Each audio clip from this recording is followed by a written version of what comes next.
Welcome to day 5 of Landscape Painting Challenge. Today we have a river view in the morning. Have my outline with elastic eraser, removing excess amount of graphite off the paper. Mixing watercolors. This time I cleaned my palette. It's already 4 days previous that we were being painting, and I wanted to start today with a fresh and clean palette, starting with ultramarine blue with a touch of water on my mixing palette, adding a little bit more of ultramarine blue and cerulean blue to my first mix. We see in the sky area there's areas a little bit darker than lighter, adding a small touch of indigo. Indigo is a very strong pigment, so add a really small touch. Second mix, ultramarine blue with a little touch of lemon yellow, just a teeny tiny touch, and this mix is very pale, very light. Now we can start painting.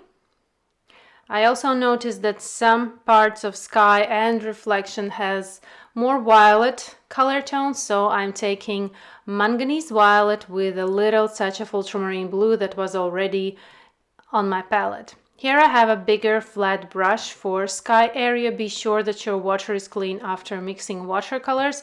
Applying water on top and adding water a little bit into the forest area as well, and also water on the river part where we see that sky is reflecting on river surface. And this was a really calm morning without any wind, so this river is moving, is floating, but it's so still, no wind. And starting with bold brush strokes of the same flat synthetic brush. Looking at reference photo, we see that in the middle are more clouds, so that's where I'm leaving more paler area, more lighter area. On the left is darker spot, on the right, on the very edge is darker spot, and ultramarine blue with lemon yellow closer to the forest area, adding a little bit more of darker. Remember that now it looks quite dark and intense, but after drying it will become much lighter. Watercolors are transparent, not too saturated.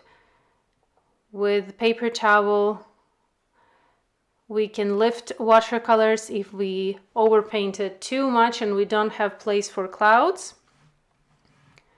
Also in the reflection area, applying watercolors with the same flat brush, manganese violet, mix very pale. In the water part, the color of sky is paler, lighter, and I'm also going into the field area where we see that there's more green.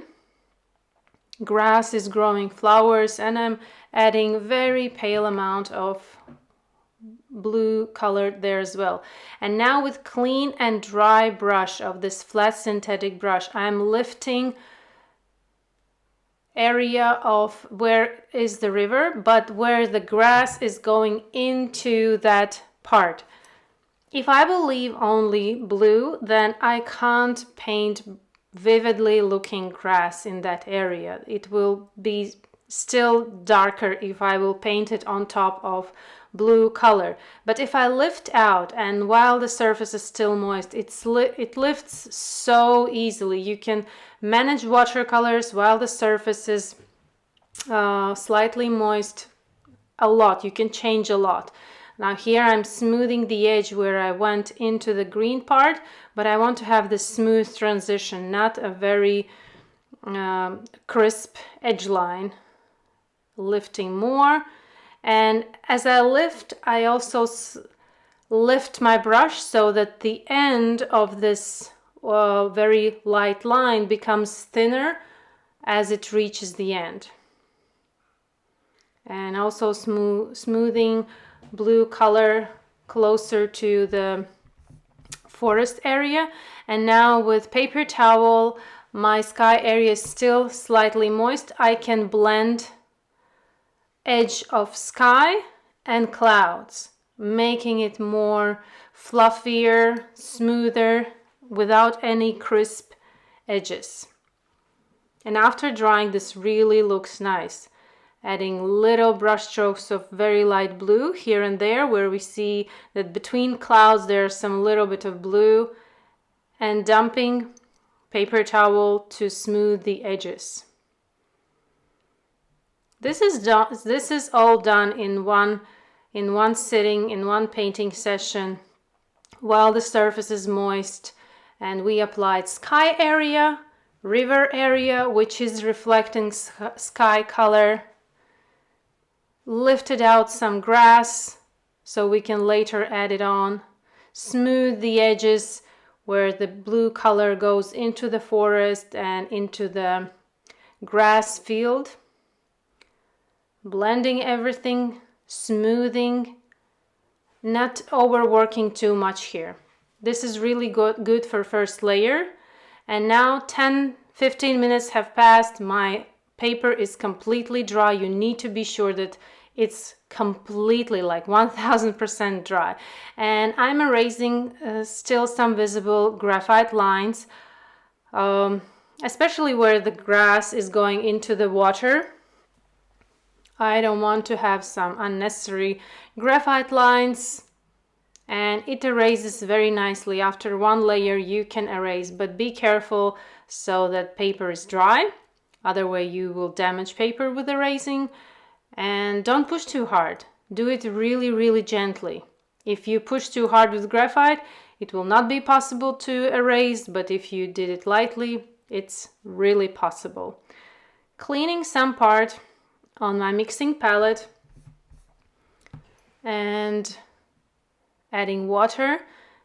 Now I want to paint forest area, taking perylene green, big amount of perylene green, also a little bit of perylene green in the sky color. There are the part of forest which is on the right is more paler and lighter. That is the further part of the forest where river goes in there. Third mix is sap green, pale amount of sap green with a touch of lemon yellow and little touch of alizarin crimson for the first mix and for the second mix to make watercolors more earthy. Adding a little bit more of lemon yellow to the third mix.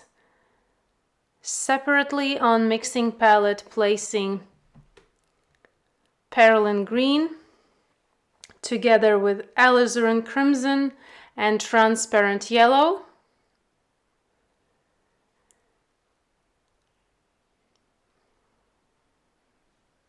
To get browner color,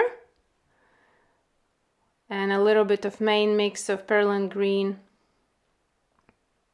lemon yellow and alizarin crimson to that brown mix, so it's more greenish brown. Now everything is dry and I'm taking round squirrel brush, loading it with clean water,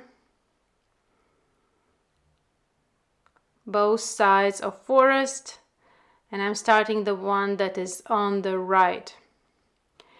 And as I apply watercolors, using tip of my brush, I'm lightly pushing my brush into the sky area. We see from reference photo that there are some trees that are higher and they are sticking out from the whole forest picture. And that's where some parts are more visible of trees, and using a very tip of your brush will definitely make that look as the tree in the distance. But be sure that that little sticking out parts aren't too thick. Just a little touch, like a little line, little wiggly line to create illusion of a tree. And this part of forest, it goes behind the part that is on the left. It's where the river turns. It goes from lower left part, it goes to the right, and then it turns to the left. And this way if you take a closer look in the reference, you will notice that forest divide is there. So I'm making it even more lighter. In the reference photo, it's not so visibly lighter, but if you take a closer look, you will notice that this right side of the forest is lighter, and then the bigger part on the left is more intense, more brighter in terms of colors, and crisper. Adding more of perylene green to my mixing palette, and some parts on this right part of the forest making slightly darker, and I will be leaving this part not so crisp, not so intense, to make the difference, for this perspective to make a difference. That something that is further from us is paler, not so intense, not so crisp, and something that is closer is more crisper, darker, detailed. And now a reflection on water,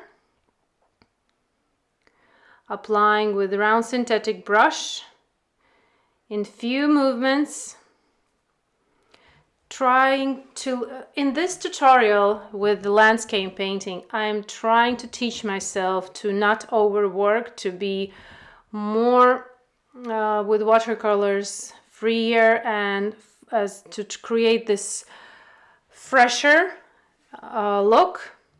It's really important in landscape painting. In botanicals, we can go really into detailing with all those many layers. With landscape, it's quite the opposite. You need to manage to make this landscape look as it is, closer to the reference in few layers. And this is something that I really need to learn. And something new comes each day, definitely, but it takes time. It's not a matter of days or a matter of few paintings to learn new skill, to learn new creative approach. It takes time, but challenge is definitely a thing to push yourself to start the learning process. Adding few more details. There are darker parts in between some trees. Another 10 minutes have passed.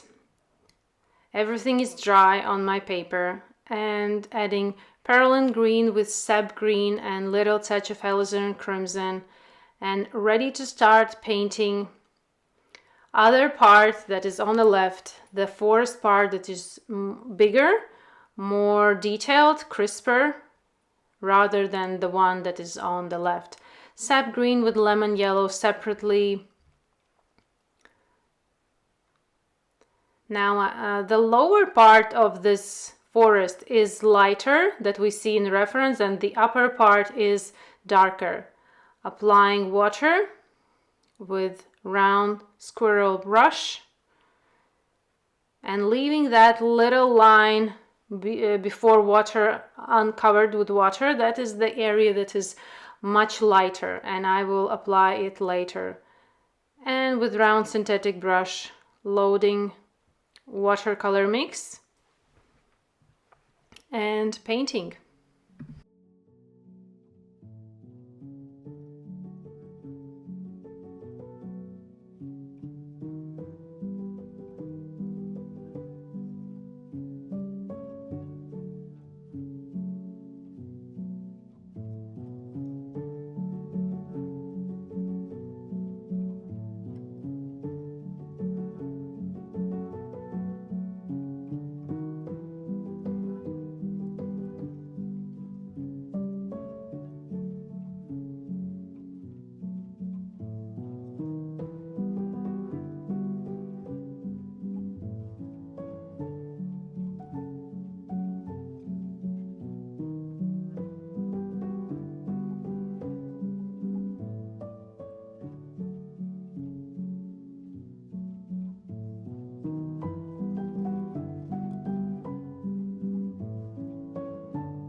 As I'm applying reflection in water, I need to be careful where the grass is almost reaching that part, so I'm applying the reflection between the grass lines.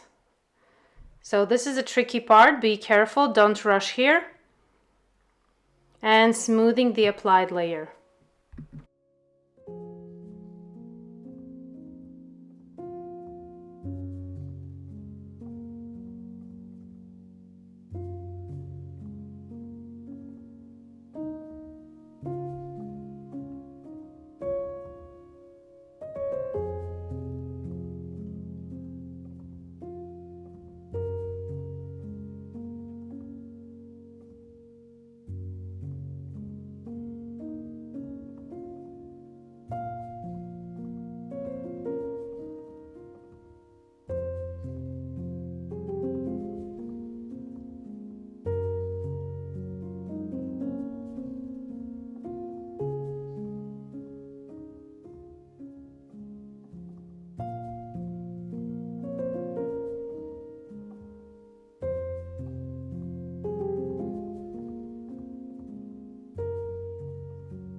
While I wait upper part to get dry, I want to add some parts of grass using sap green, lemon yellow, and that area is dry.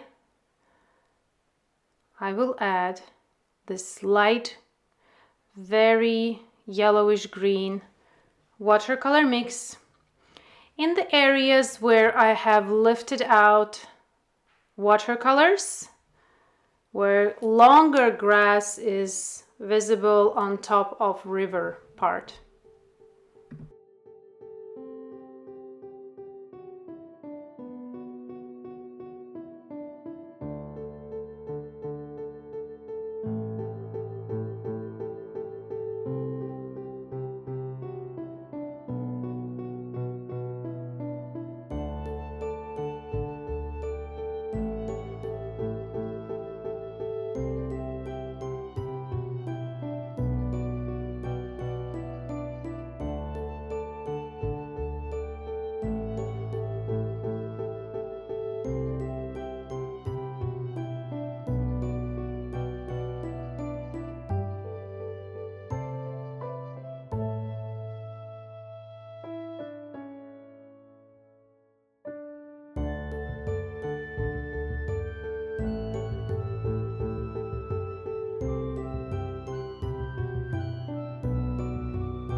Working on this field area, this is really a time where you can be as creative as you can imagine, adding little dots of flowers, maybe a little flower more detailed, grass, bigger grass, smaller grass. This is really, you can express, you can paint here on and on.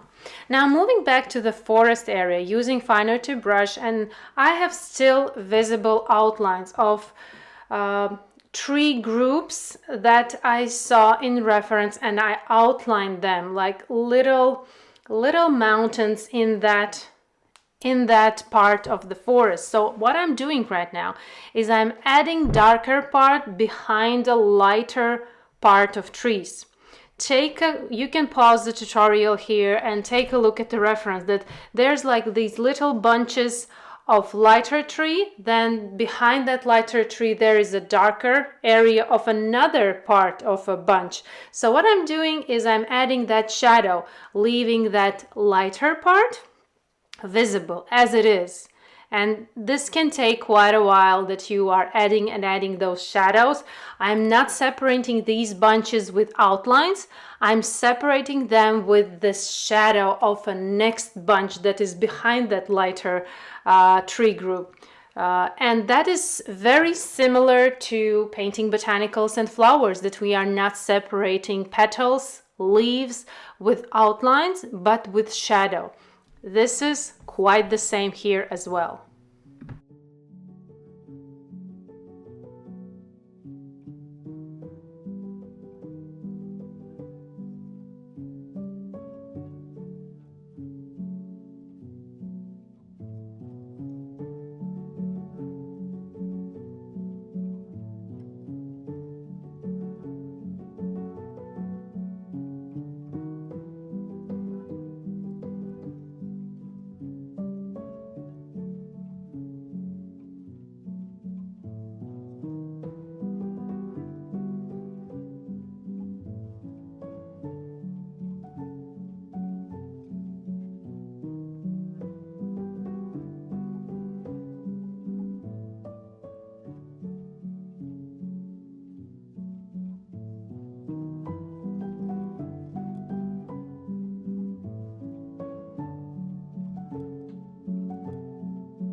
And as I'm building and building these shadows behind lighter parts of these three tree groups, I noticed that my paintings start to look more like a from misty morning scene, where there's morning mist in the forest, in the landscape view, but that isn't quite the thing that is in my reference. And I like how it looks, but still I'm thinking that I need to change this. What is the thing that gives this mist appearance? Of course, the very, very lighter parts, almost white paper, that gives this result that it looks like mist. But I need to figure out how to change it, how to make it more not so misty. And for that, I noticed that parts of the very lighter parts, they're not quite white, they're not so light. So I'm taking pale amount of sap green and lemon yellow, and I'm glazing over that lighter part, and instantly give more realistic result, and definitely not a misty feeling of a misty forest morning.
Painting more of the field, grass, flowers, and you can do in your own way, in your own creative expression.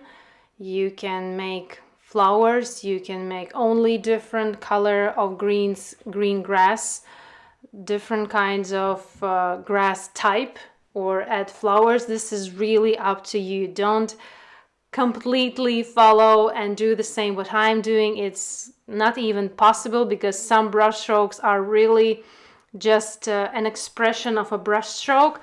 I'm not following exactly the same that I see in reference. It's more of enjoyment, color, brush strokes, and all this painting.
I noticed that I need to make a little bit darker reflection, and also some parts of the forest that is closer to us also needs to go a little bit darker.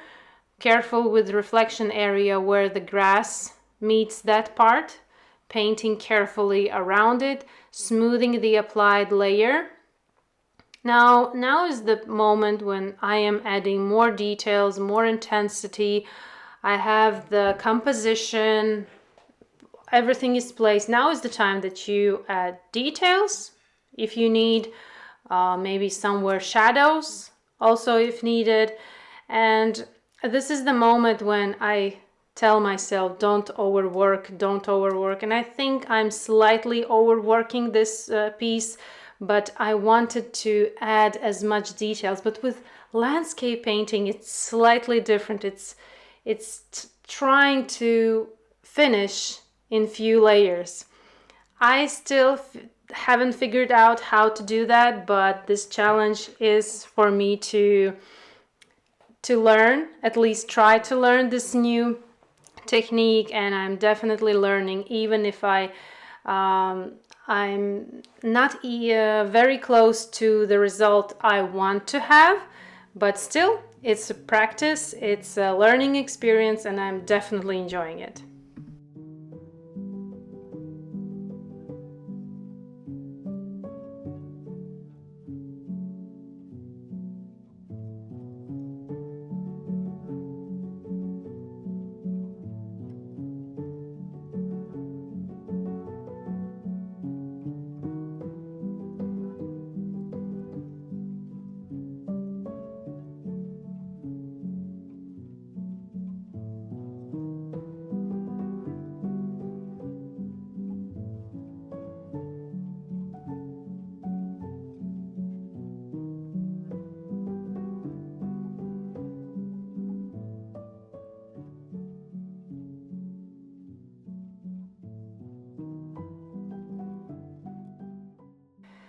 Another golden rule that I keep reminding in all my tutorials, botanical, study reference. The more you look, the more you start to notice. And what I noticed here is the reflection on the water is not as green as the forest is. Then I remembered, wait a minute, this river, I know it, I saw it. We don't have blue sea or blue rivers. We have in Baltic states quite brownish looking rivers. They're more like brownish greenish looking rivers and lakes. So yeah, I remember that, and I saw that in the reference that reflection is kind of to the brown side. So I'm mixing here using perlin green, alizarin crimson, and transparent yellow. I'm mixing greenish brown watercolor mix, and I'm glazing over the reflection, and that changes my painting as well, because it's more to looks as a reference right now. I really like this addition, and I know this rule always works no matter with which medium you're painting. Study reference, constantly remember. The more we look, the more we start to notice. Don't rush this. Don't try to figure out quickly. It really comes with time, this practice of observation and really careful looking.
Adding final lines to my field, some dots, some darker, changing the direction of grass, going to the right, going straight, going to the left. Don't try to make them every possible, only the straight. Change the direction of the grass. After waiting for it to completely dry, I removed washi tape and I noticed that I want to add something. I want a grass go out of the borderline of the beautiful white edge. I want a grass to go in there. It's like a little bit like this picture is coming out of that frame. That's like a little creative expression I just noticed while I was thinking that I finished. As I removed washi tape, oh, I can make this little addition. I think that will give a nice touch to this whole painting. Don't be afraid to experiment. Try new things. You never know what will work for you, what you will enjoy most. If you haven't tried, you don't know. So experiment, try. Try to have fun along the way. Don't be too focused on the end result and enjoy. This is a wonderful spend time with colors, brushes, and even if it doesn't work out as you plan, what's bad? You ruined the paper? No, you haven't ruined the paper. This is a wonderful lesson, even if it's slightly different than you imagine, but it is a lesson. Thank you for joining this tutorial. I hope you enjoy this day and see you tomorrow for the next challenge day. Thank you.